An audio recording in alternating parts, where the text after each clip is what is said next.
Okay.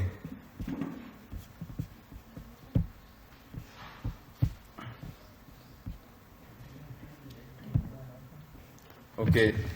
Good evening, class. Good evening. Good evening, sir.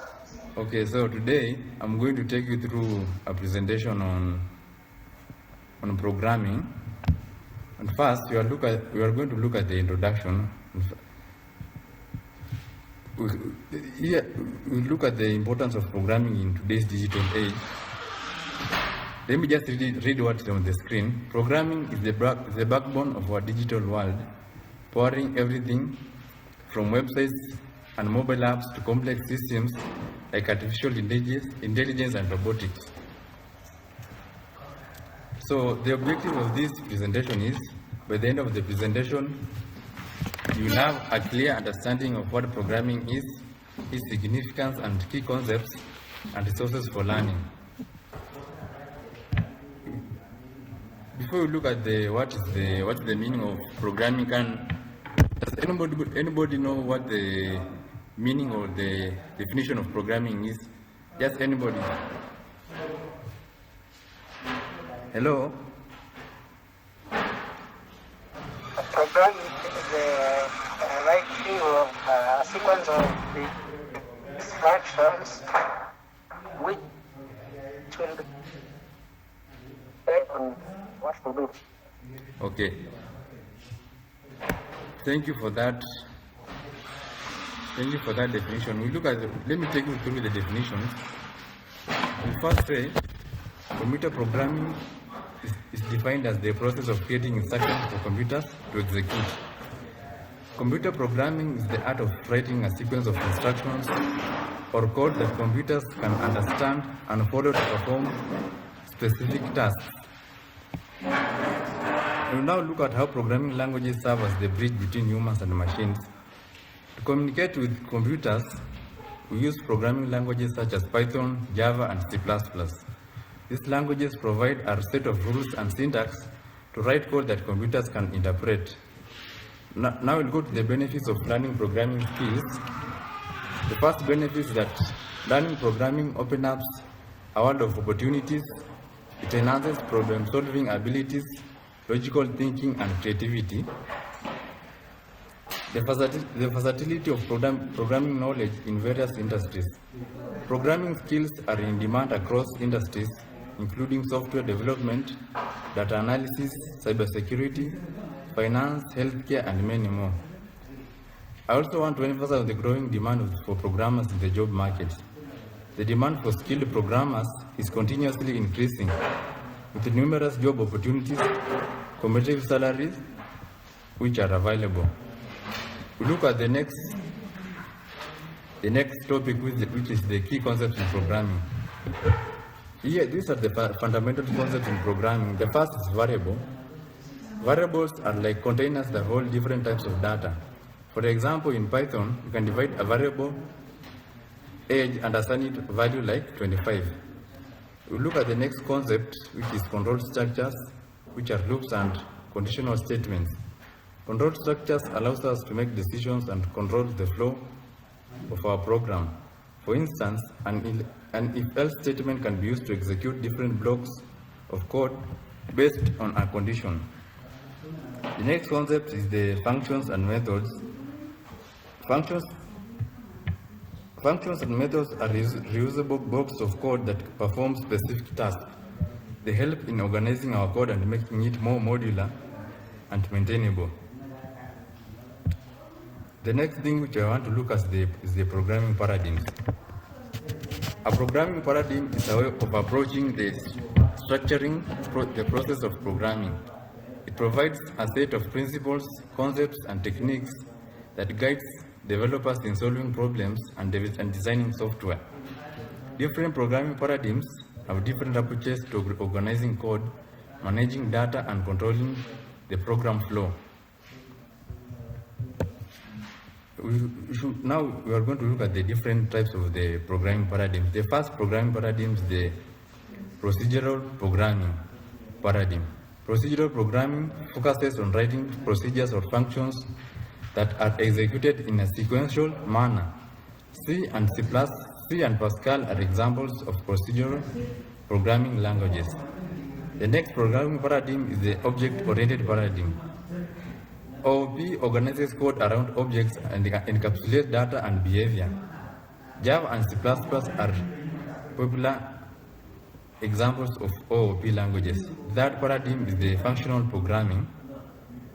Functional programming treats functions as first-class entities, enabling higher order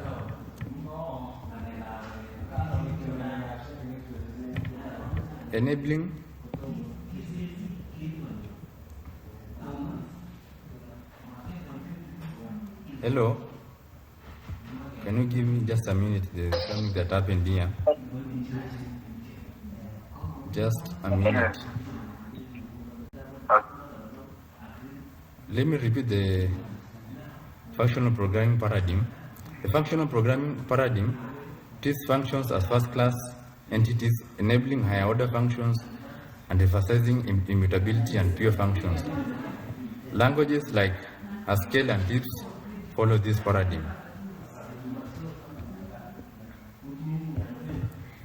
Next, we are going to look at the types of programming languages.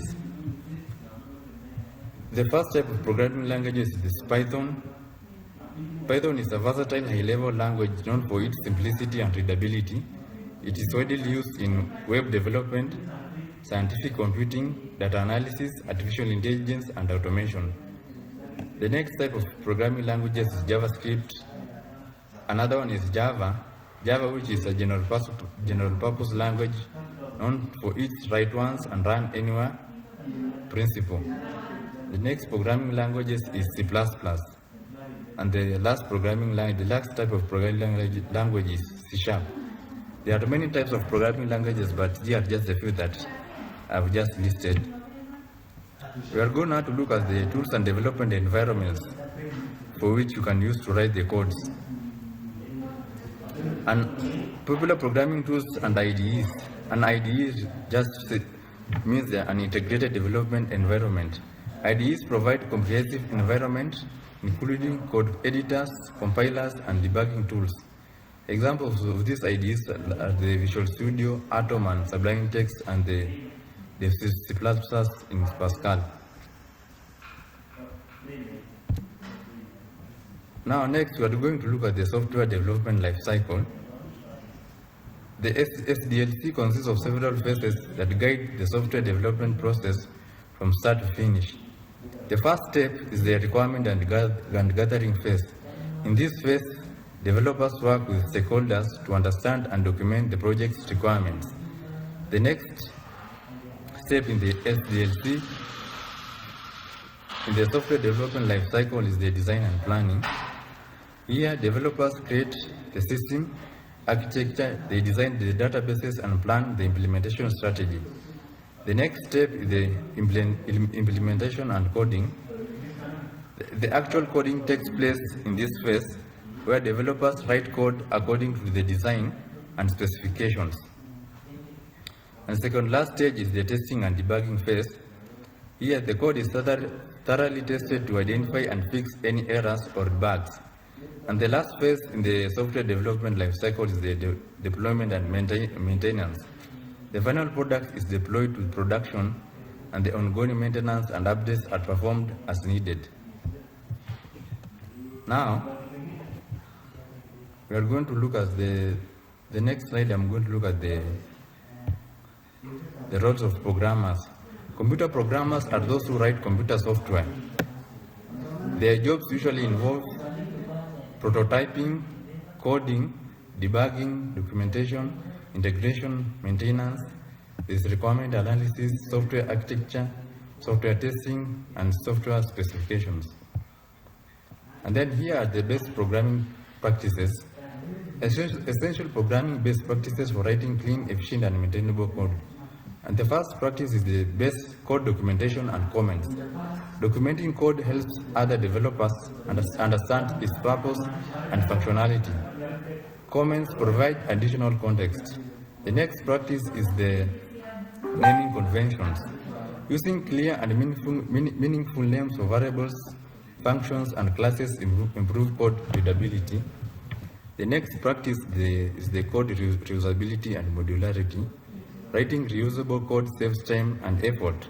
Breaking code into smaller modular components enhances maintainability. And the last practice, the testing and debugging techniques. Writing tests and debugging code helps to identify and fix issues, ensuring the code runs as intended. So today we explored the world of computer programming and we understood its definition, benefits, key concepts, and resources for learning. And we will also look at the importance of programming and the relevance of programming skills, which programming skills are highly sought after and can open doors to various career opportunities. I encourage you to dive deeper into programming, practice coding, and explore the vast possibilities in East offers. Now, if you want to look at the platforms for learning programming, I've listed here on the screen. You can see the websites which we can follow if you want to learn more about programming. Okay, that's the end of my presentation. Does anybody have any question or any remarks?